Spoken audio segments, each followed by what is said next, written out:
menceritakan sebuah tragedi peperangan di tengah kerumunan kota oleh sekelompok orang bersenjata yang menyebabkan banyak korban jiwa. Tindakan kriminal ini menyebabkan kerusakan besar-besaran di fasilitas umum yang sering terjadi di kota-kota besar secara tiba-tiba. Namun, di balik itu semua bukan terjadi tanpa sebab. Ada sebuah organisasi elit global yang berperan andil dalam kekacauan tersebut. Mereka menciptakan sebuah turnamen pertarungan yang isinya para pembunuh bayaran terbaik dari penjuru dunia. Para peserta ini akan mendapatkan uang yang sangat banyak sekali, bahkan cukup untuk 7 turunan, dan juga demi mendapatkan gelar sebagai pembunuh bayaran terbaik di dunia. Kita diperlihatkan pemenang turnamen sebelumnya bernama Joshua Harlow, yang kini akan mengikuti kembali turnamen tersebut. Bukan karena uang, melainkan Joshua ingin mencari pelaku pembunuhan istrinya. Ia mendapatkan informasi bahwa pelakunya adalah salah satu peserta dalam turnamen kali ini, yang dimana turnamen ini diselenggarakan setiap 7 tahun sekali dengan lokasi yang selalu berganti-ganti di berbagai negara di seluruh dunia. Dan inilah The Tournament. Cerita akan diawali dengan memperkenalkan seorang pria bernama Kenjo yang sebagai pembawa acara turnamen kali ini. Dan inilah para anggota elit global yang mengadakan turnamen tersebut, yang isinya para tokoh-tokoh politik, pejabat pemerintah, orang penting, sampai para sultan yang ikut serta dalam anggota di dalamnya. Dalam turnamen ini akan diikuti oleh para pembunuh bayaran yang paling kejam, paling brutal dari seluruh penjuru dunia. Mereka bersaing menjadi yang terbaik, yang akan diikuti 30 peserta demi mendapatkan hadiah utama, yakni berupa 300 juta dolar atau sebesar 4,8 triliun. Wow, sangat fantastis sekali. Kenjo menyebutkan peserta favorit yang akan berpotensi memenangkan turnamen kali ini. Yang pertama, Lai Lai Jen, pembunuh bayaran nomor 1 dari Asia. Anton Bogart, seorang atlet yang pintar, luar biasa lincah, gesit seperti belut sawah, senyap namun mematikan. Yuri Petrov, pasukan khusus Rusia yang ahlinya dalam menggunakan senjata, sosok kejam yang tidak ada ampun. Miles Sled, sosok psikopat sadis, dia adalah maniak membunuh hanya untuk bersenang-senang, haus darah, brutal dan liar. Sang juara bertahan bernama Joshua Harlow kembali untuk mencari pembunuh istrinya untuk membalas dendam. Semua peserta akan ditanam alat pelacak di dalam perut mereka. Aturannya, jika dalam 24 jam tidak ada satupun pemenangnya, alat pelacak itu akan meledak di dalam tubuh mereka. Aturannya hanya satu, membunuh atau dibunuh. Dan ya, dimulailah turnamen kali ini. Lai Lai Jen, peserta turnamen ini, pembunuh bayaran dari Asia. Jen diberikan obat yang harus diminum sebelum tidur. Keesokan paginya, Jen sudah terbangun dari tidurnya. Terlihat di tubuhnya sudah ada bekas operasi. Mereka sengaja memasang chip pelacak di badannya untuk mengetahui semua posisi peserta dalam turnamen ini. Ya, dimulailah pertarungan pembuka. Jen dihampiri peserta lain di kamar hotelnya. Who is it?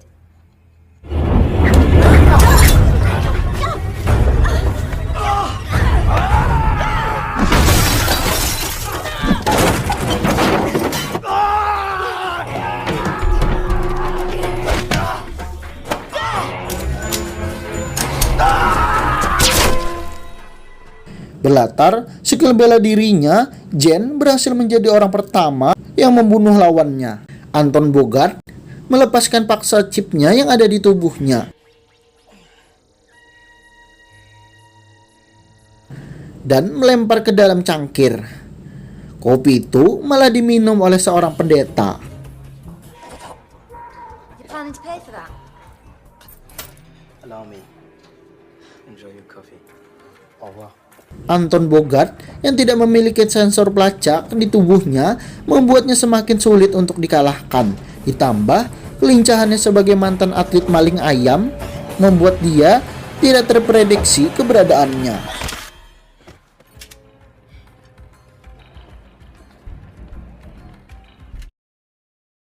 Jen yang mengikuti radar pelacak berniat menghabisi si pendeta.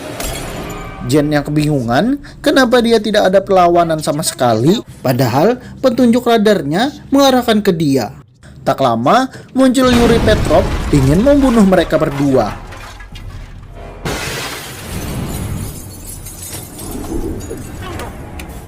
Jen pun harus bertarung melawan Yuri yang dimana Yuri jauh lebih kuat, lebih besar, lebih berurat karena postur tubuhnya yang jauh lebih besar.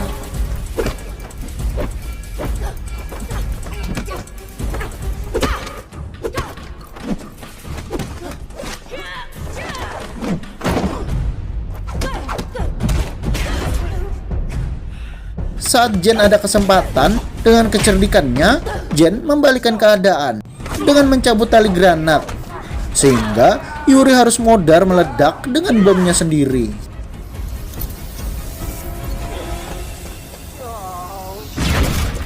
Jen memeriksa dan ternyata tidak ada bekas operasi di perutnya. Kenapa bisa alat pelacak itu mengarahkan kepadanya?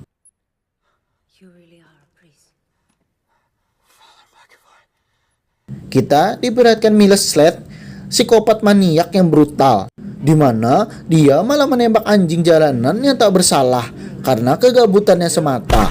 Tak hanya anjing, seorang gelandangan pun juga tidak luput ditembaknya. Sungguh sangat brutal sekali. Si pendeta otomatis masuk ke dalam permainan mengikuti turnamen ini karena dia sudah menelan alat pelacak sehingga pemburu lain tidak akan segan-segan membunuhnya.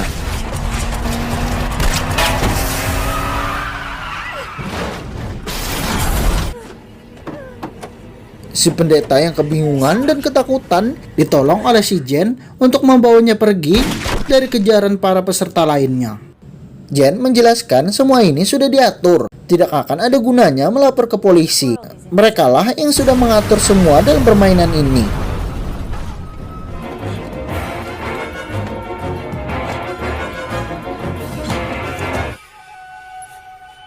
Get down! Come on!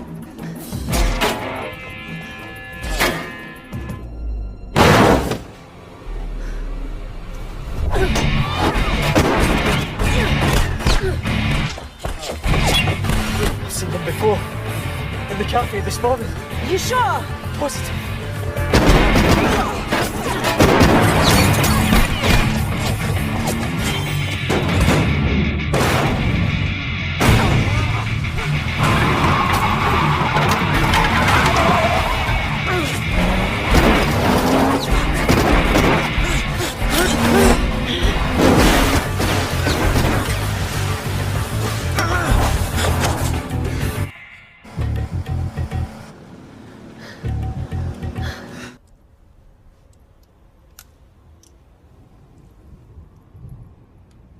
Dan ya, terlihat di radar ada 9 peserta yang berkumpul di satu titik. Mereka saling mengamati satu sama lainnya karena tempat itu sangatlah ramai. Dan mereka sama-sama tidak saling mengenal satu sama lainnya.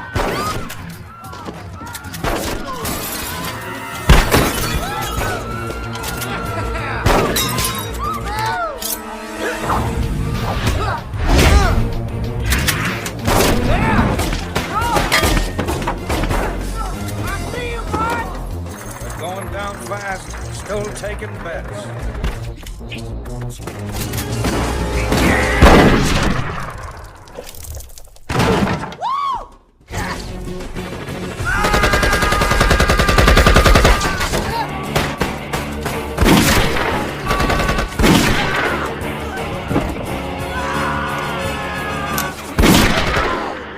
Joshua yang datang mencari Miles, dia menduga dialah orang yang sudah membunuh istrinya karena sosoknya yang terkenal sebagai pembunuh berantai. Jen sendiri membawa si pendeta itu sejauh mungkin untuk melarikan diri dari kejaran peserta lainnya. Miles menyekap Joshua, dia akan merebut gelarnya sebagai pembunuh terhebat di dunia. Joshua bertanya kenapa dia membunuh istrinya. Miles berkata, sayangnya dia tidak membunuh istrinya. Dia salah orang. Miles langsung memotong jari Joshua seperti yang dia lakukan kepada semua korbannya sebelum dihabisi. Mills memberitahu pelakunya adalah orang Asia bernama Lai Lai Jen. Saat ada kesempatan, Joshua pun berhasil kabur dari sana untuk mencari keberadaan si Jen.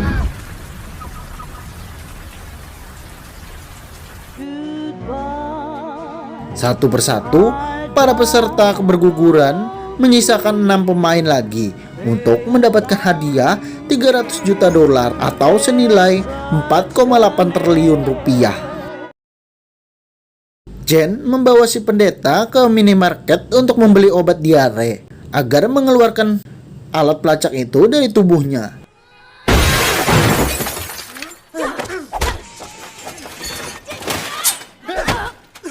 You're lucky I got to before Joshua did. Pretty.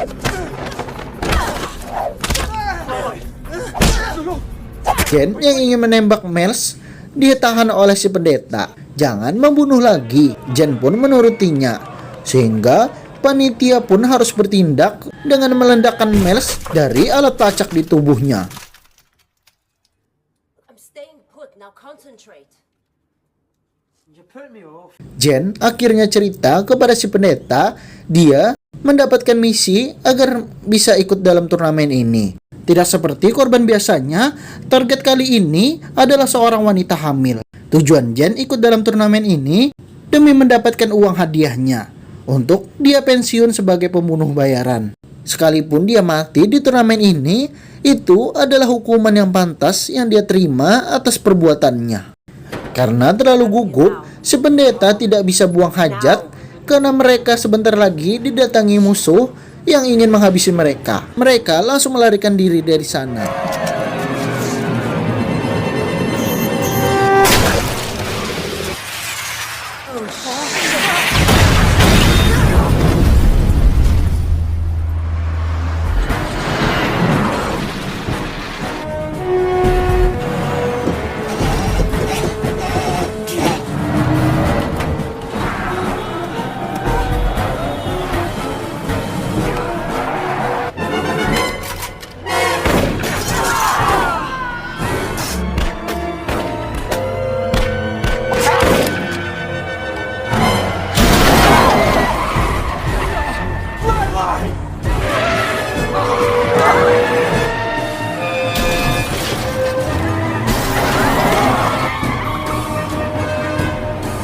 Tersisa Jen, Joshua, Anton Bogart, dan si pendeta yang masih bertahan hidup.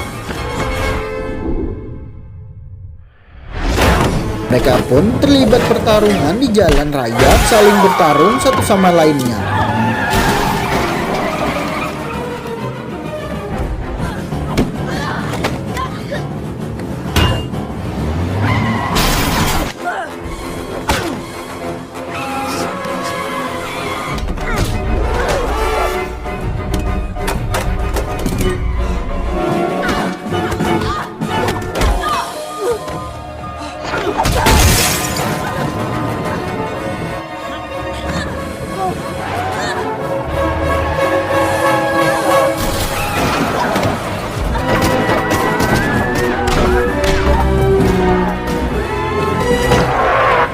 Anton Bogart pun harus tewas setelah tergeprek mobil. Joshua pun juga terpental sehingga truknya oleng sampai meledak. Alat pelacak yang ada di tubuh si pendeta keluar dari tubuh si pendeta karena benturan mobil tadi, sehingga dia sudah dikeluarkan dari permainan ini.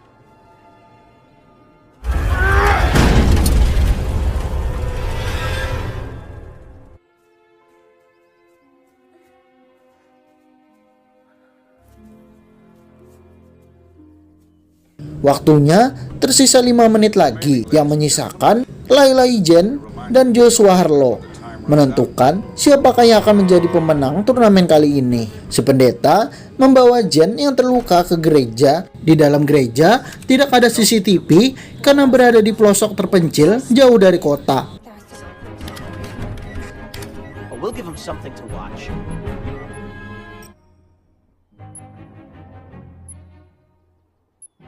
Joshua ternyata sudah ada di sana. Joshua yang marah bertanya kenapa dia membunuh istrinya. Jen hanya menjalankan misi, dan itu semua atas permintaan Kenjo. Waktu tersisa 10 detik lagi, akhirnya Joshua menghabisi si Jen dan menjadi pemenang dalam turnamen kali ini. Penonton bersorak atas kemenangan Joshua Harlow, menjadi pembunuh bayaran terbaik di dunia secara 2 kali berturut-turut. Joshua bertanya kepada Kenjo, apa alasannya dia membunuh istrinya.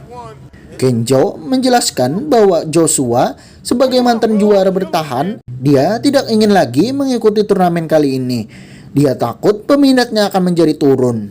Semua orang membayar untuk melihat kematian Joshua di dalam turnamen ini sebagai sang legenda. Joshua pun yang marah langsung menyuapkan alat pelacak ke dalam mulut Kenjo. Sensor itu pun secara otomatis waktunya kembali berjalan sehingga para penonton di sana berhamburan menyelamatkan diri masing-masing. Mereka berdua pun meledak bersamaan.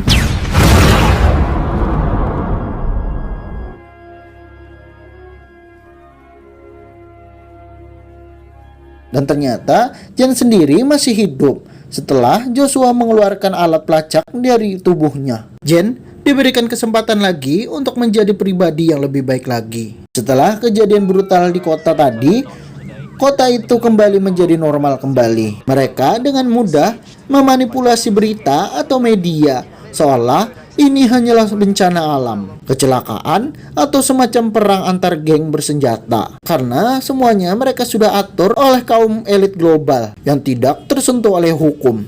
Mereka sudah mensabotase semua berita sehingga tidak akan muncul ke permukaan umum demi memuaskan hiburan mereka semata.